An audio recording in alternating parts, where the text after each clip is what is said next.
қазақ тілін білуге міндетті емеспіз деп ойлайсыз. Осы орайда сіздің ой пікіріңіз қандай? Міндетті емес.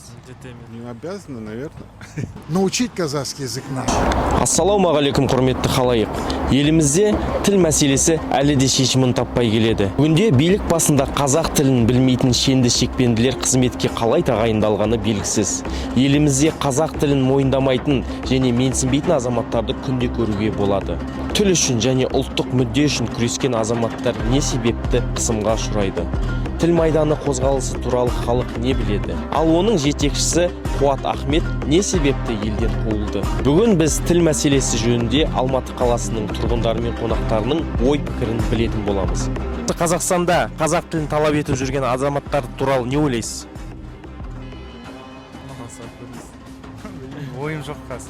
Свое это правильно, так как мы живем здесь, в Казахстане. И есть люди, которые, допустим, знают только казахский язык. И требовать с их стороны обслуживания на казахском языке — это вполне себе естественно. И я не считаю в этом ничего такого неправильного. Так как у нас государственным языком является казахский в любом случае, а вторым — русский уже. Соответственно, обслуживание на казахском языке должно быть обязательно в каждом заведении. Ввиду уважения тех людей, которые владеют, допустим, только одним языком. Это их личное право. Өте орынды, өте дұрыс. Мен өте қаналарды қолдаймын. Мен өзім мысалы әр жерлерде қазақша сөйлеу керек деп жиналыстарды бәрінде талап қойып жүрген адаммын. Себебі өз елімізде тұрып өз тілімізді көгерте алмасақ, елімізге сын. Бұл мәселе мен баяғыдан көтеріп келе жатқам. Соны 80 жылдар студент кезімізде осы мәселені жаны ашып жүргенбіз. Қазір Құдайға шүкір қазақ тілі кәдімгідей дамып келе жатыр. Қолдану аясы кеңіп келе жатыр. Әлде күшейту керек. Әлде дамыту керек. Сондықтан мен тек қана қолдаймын. Мне кажется, не надо так требовать. Не надо. Ну да, потому что, если человек не знает, то что он сможет сделать? Честно, не думал об этом, но нормально отношусь. Нормально относитесь, да? Да, это естественно в Казахстане. Я отношусь хорошо. Нужно учить казахский язык. Мы живем в Казахстане. Вот я сейчас учу казахский язык. Я отношусь хорошо. А что вы думаете? Мне кажется, я тоже учу казахский язык, и мне тоже кажется, что нужно иметь обслуживание на государственном языке. С одной стороны, это правильно, но с другой стороны, в принципе, нельзя навязывать всем. Есть разные национальности. Есть, которые действительно не знают. Я вот сама казашка, но прямо 100% не знаю, простите, почему. Потому что всю жизнь училась. Школа, садик русский, университет русский язык. Все на русском. Поэтому уже в мою жизнь это вписалось навсегда. Это никак не отменишь. Свой язык я тоже знаю неплохо. Считаю, что нельзя сразу так требовать. Это неправильно. Требуем людей на казахском языке. Государственным языком. Қазақ тілін талап ету керек, бірақ радикал болмау керек. Радикал болмау керек, да? Я что могу сказать? Государственный язык есть государственный язык. То есть требовать казахский язык в служебной сфере — это правильно? Не надо требовать. Надо просто уважительно относиться. Есть многие, которые на сегодняшний день не владеют казахским языком. Но я считаю, что элементарные какие-то вещи и знание казахского языка — это всегда хорошо. То есть граждане... А какие-то, прям такое насильное требование, которое вызывает какую-то неадекватную реакцию у многих, не стоит этого. Талап етуге қақылы. Өйткені біз Қазақстанда тұрамыз. Қазақша сөйлеу әр адам міндетті емес, бірақ мүшасы келгенше енді бір ынталану керек деген сияқты. Ал барлық... Я думаю, это неправильно, потому что в Казахстане, в принципе, у нас два языка. Это казахский язык и русский язык, государственно принято. Тем более очень много в Алмате, в городе экспатов, иностранцев. С событиями, в соседней стране много и приезжих. Поэтому, я думаю, это чуть-чуть нетолерантно. Любой жерде тұрып қазақ тілінде талап ете бере алмайсың ғой. Қазақ тілін білмейтін адамнан барып, или сондай бір заведениеден барып, маған қазақша сөйле деп тұра бере алмайсың ғой. Дұрыс, иә. барлық жерде қазақша болады. Ал барлық Қазақстан азаматтары қазақ тілін білуге міндетті ме? Енді оны бізге экономика талап етеді. Не деген ол, мысалға қазір біз қарайтын болсақ, егер магазинге келген адам тек қана қазақша сөйлейтін болса, онда саудагерлердің өздері де экономика талабы бойынша қазақша сөйлеуге міндетті болады, өйткені адам келмей қалады. Бірақ та қазір бізде енді жартысы орысша сөйлейді, жартысы қазақша сөйлейді. Негізі екі тілді болғаны өзім жақсы деп ойлаймын, өйткені бір тілді білгенде мүмкіндік аздау болады. Не тек қана орыс тілін білсең, мүмкіндігін аз. Тек қана қазақша білсең, мүмкіндігін аз. Қазіргі таңда сәттілікке жету үшін осы 2-3 тілді болу керек. Әр адамның өз еркі ғой.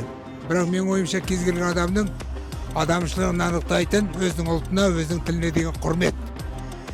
Егер ондай қазақ болып тұрып, қазақша сондай пікір айтып жатсам, мен олар қазақ деп есептемеймін, олар маргиналдар.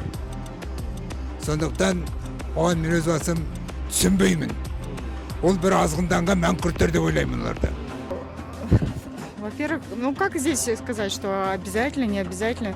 Здесь прямо так сильно тоже навязывать нельзя, но с другой стороны, тем людям, кто не обязан знать, они тоже должны об этом задуматься. Почему? Потому что им же сложно. Если вся документация будет на государственном казахском языке, даже вот в карьере, допустим, все равно требования какие? На госслужбе я знаю, что там обязательное знание казахского языка государственного. Но так как все живут в нашей республике, Казахстан, я думаю, что в принципе все должны. Вот, допустим, в Турции многие, даже иностранцы, они знают турецкий язык, потому что у них это нету там такого два языка. У них однозначно турецкий везде. Олар күнде дұрыс деп ойлаймын. Міндетті емес, иә. Бірақ Қазақстанда тұрып өзінің Қазақстанның тілін білмеу деген енді білмеймін онша емес, но орыстарды міндетті емес деп ойлаймын білуге. Міндетті емес, да? Иә. Ну, а кто это решает, обязаны, не обязаны? А если обяжут, ну, обязаны, не обяжут, не обязаны. Міндетті емес. Бірақ менің ойымша, Қазақстанда тұрғаннан кейін енді кейбір сөздерді білген өздеріне жақсы болады ғой. Мысалы, Қазақстан азаматтары орыс тілін білуге міндетті ме? Қазақстан азаматтары ма? По идее, міндетті. Оларға да жеңілірек болады орыстармен сөйлескенде. Яғни Қазақстан азаматтары орыс тілін білуге міндетті. Міндетті дегенде өздеріне несе ойым қорытылмай. По идее, да?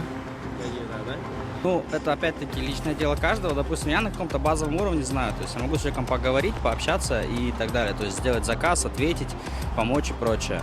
Но так как я живу здесь, то, естественно, какие-то базовые знания у меня должны присутствовать для того, чтобы я мог понять человека. Или даже там банально помочь кому-то. То есть, ну, я считаю, что они неправильно поступают, что они не обязаны знать. На каком-то базовом уровне они в любом случае должны знать, так как они находятся здесь территориально. И надо в любом случае уважать какие-то законы и устои той страны, в которой ты находишься. Ну, так как его преподают в школе, с 1 класса начиная, я думаю, что не обязательно знать его на 100%, но как минимум хотя бы что-то общее, какие-то понятия иметь. Я считаю, что на сегодняшний день, поскольку у нас вот такая была, так сказать, очень мощный такой был с Россией, вот так вот скажем, и то есть это постепенный вот такой переход. Ну, естественно, казахский язык должен быть. Это, 100%. И желательно, чтобы вот молодые люди, да и я в том числе, вот, уже хоть и пенсионер, но тем не менее какие-то элементарные, вот, так сказать, желательно знать. Это родной язык, мы родились здесь, в Казахстане, прожили в Казахстане. Конечно, это совершенно правильно. Но не надо перегибать, только не надо перегибать. Потому что на сегодняшний день вот этот языковый барьер, он везде, не очень мешает, да, он очень сильно. Я считаю, что очень правильная политика сейчас ведется, вот, и многие страны, маленькие страны, вот такие как Швейцария, к примеру, там у них 3 государственных языка. Но я не говорю, что в Казахстане теперь надо, чтобы 2 государственных было. Вовсе нет. Вот. Но ни в коем случае не ставить в пику незнание языка, ставить в какую-то пику. Нельзя. Научить казахский язык надо. Әрине білуге міндетті, өткені Қазақстаннан тұрып жатыр. Бірақ оған кез келген жерде қазақша сөйлеу, үнемі қазақша сөйлеу деп біз талап ете алмаймыз деп ойлаймын. Білуге міндетті, бірақ бәлкім егер ыңғайлы болса, жарайды, мейлі басқа тілде сөйлесін. Ну, всего 3 государственных языка, вроде бы. И, ну, как по мне, обязаны. Я лично планирую в будущем. То есть планируете изучить казахский? Да, ну, надо совершенствовать, чтобы владеть им. Мне кажется, это от людей зависит, нет? Типа, кому-то легче кого-то просто воспитали на русском, а кого-то чисто на казахском. Ну, я считаю, я придерживаюсь точки зрения, то, что ну, нужно хоть какие-то базовые вещи знать на казахском, как с уважением к стране, в которой ты проживаешь.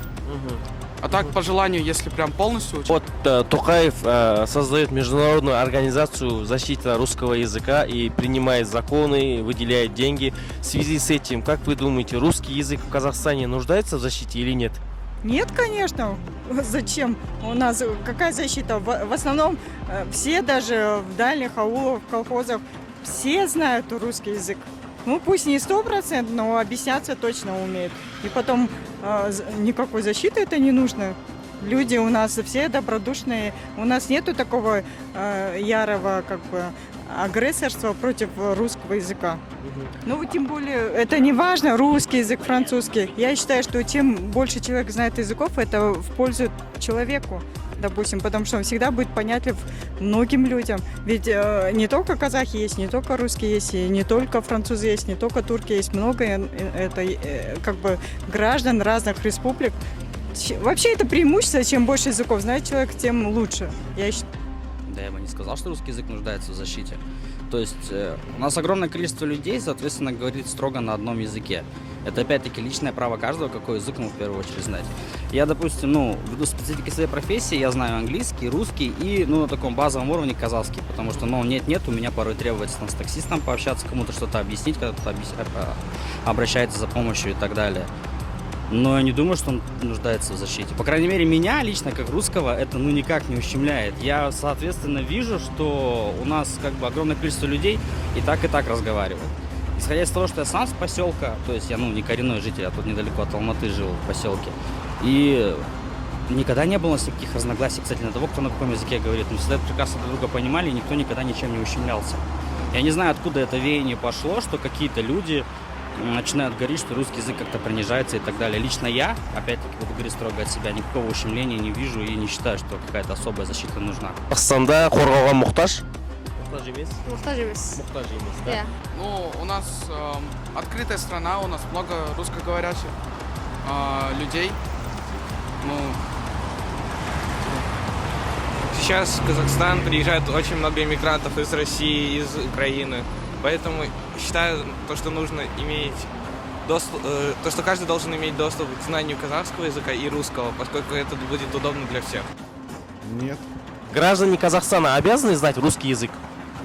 Нет, не обязаны. Не обязаны, да? Өз басым, мен бірнеше тіл білемін, ода тек қана пайда көріп жүрмін.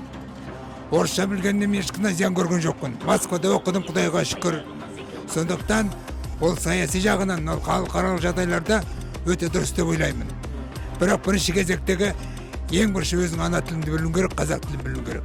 Қалған тілдерін біле бір артығы болмайды. Я считаю, что нет. Нет, да? Міндетті емес. Міндетті емес, да? Міндетті емес, бірақ заман солай ыңғайлы, жай ғана орыс тілін білу. Я считаю, что сама жизнь должна любого человека, волей или неволей, скажем так, в большей степени это связано с бизнесом, вот так вот. Если какие-то взаимоотношения, если чем больше человек знает языков, то это лучше, это хорошо, вот так скажем. Вот, но это не говорит, что теперь надо насильно всех заставлять изучать русский язык. Зачем? Если он необходим, нужен, пожалуйста, изучайте русский язык. Изучайте английский язык. Вот, к примеру, я знаю английский язык хорошо. Потому что он мне в жизни нужен был. Нуждается в защите? Русский язык, как бы сказать. Если в основном, как бы, кто родился в СССР, там бы еще, как бы, казахский неплохо знает. А кто сейчас в 21 веке, они, как бы, еще, все основные люди на казахском разговаривают. А кто в 20 веке родился, они, как бы, еще плохо знают казахский язык. Вот я, например, казах, я не полностью знаю казахский язык. Я даже затрудняюсь сейчас над этим вопросом. Ну да, и, наверное, и да, и нет. Честно, я, наверное, то, что я казашка, я с таким не сталкивалась, там, с моментами типа казахша сөйле или что-то подобное. Поэтому, честно, не знаю. Орыс тілін білуге міндетті ме? Ешкім міндетті емес. Өйткені ол күнделікті өмірдегі сұрақ әр адам өзі шешу керек та. Мысалы, мен тек қана қазақша сөйлеймін деп, егер маған қызмет көрсеткен кезде адам табылатын болса, онда жарайды. Бірақ осы сұрақта қай жақта болсан да агрессивті болмау керек. Өйткені бізде көптеген адамдар мен тек қана орысша сөйлеймін деп шығады, немесе кейбіреулері тек қана қазақша сөйлейді. Шамалы бір агрессияға, негативке кетіп қалады да, сол ең жаманы. Өйткені мынандай сұрақтар қойылғанда қоғамда келіспеушілік пайда болады. Мен ойымша ол ең жаман мәселе, оны болдырмау керек. Және де егер сен осы саясаткер сияқты мемлекеттік деңгейде сұрақтарды, осындай әлеуметтік сұрақтарды мемлекеттік деңгейде қойғанда наразылық тудырасың. Осы ең жаманы. Ол туралы ешкім ойламайды. Өйткені барлықтар өз жағынан тек қана қарайды да, мен қазақпын, тек қана қазақша сөйлегім келіп тұр, неге маған қазақша жауап бермейді. Сосын бізде енді таза орысша сөйлейтін адамдар бар. Олар да азаматтар, осы мемлекеттің азаматтары. Олардың да құқығы бар. Сондай мәселелерді бір Ортақ жүйеге келтіру керек. А вы знакомы с движением Тіл майдана и Куатом Ахметовым? Немножко. Ну, слышали, да? Ну, слышал, да. Что вы о нем думаете? Ну, что я могу думать? Я никогда ни о ком плохо не могу думать. Почему? Потому что каждый человек — это какая-то индивидуальность. У него тоже есть какие-то свои... Я только не хочу, чтобы были какие-то перегибы в какую-то сторону. Это нехорошо. И для вас, для молодых. Оның жетекшісі Куат Ахметов туралы естімедіңіздер ме? Нет, кстати, я насчет него вообще ничего не слышал ни разу. Куат Ахметов туралы естідіңіз бе, білесіз бе? Жай естігенім бар, көп білмеймін. Себебі қазір ондай қозғалыстар көп, оның қайсы біріне жете берейін. Мен өзім түйсігім бар. Мен мысалы өзім ана тілін, қазақ әдебиетін, қазақ үні газеттерін жазып алып оқып тұрамын. Солай өзім пікірім бар. Енді бір анау айтты да, мынау айтты да, мен көп қоса бермеймін. Мен өзім баяғыдан келе жатқан ұстаным пікір бар. Ол тілге құрмет, тілге адалдық деген. Нет. Такого не слышали, да? Ну, что-то такое слышал, что-то есть. Мне кажется, это какие-то провокаторы. Провокаторы. Ролями. Нет, я не знаю, ну даже само... Люди, которые требуют государственного. Ну я поняла смысл языковой патруль, это понятно, но это тоже неправильно. Это тоже неправильно. Нельзя давить на человека, это обратная реакция у каждого бывает. Это тоже неправильно, зачем? Если как человеку удобно, так и пусть изъясняется. Любой казах от рождения, он по-любому будет знать, хоть пусть через 20 лет, допустим, вырос, да, всю жизнь на русском общался, 20. Это в крови, в генах, он по-любому никуда не денется. Он будет знать. Я по своим детям знаю, вот они, допустим, тоже на русском учатся, все, но все равно они, им по-казахски говоришь, пусть они все равно понимают. Пусть даже по-казахскому у них не совсем хорошая оценка, но все равно они понимают. Ну, по крайней мере, это никуда не денется, никуда не выбросишь. В любом случае. Майдан қозғалысы әлі естіген жоқпын. Оның басшысы Куат Ахметов деген кісі туралы. Оны танымаймын. Ахметов. Ничего абсолютно. Жайлы. Да. Его лидер Куат Ахметова. Нет, не слышал. Жоқ, естіген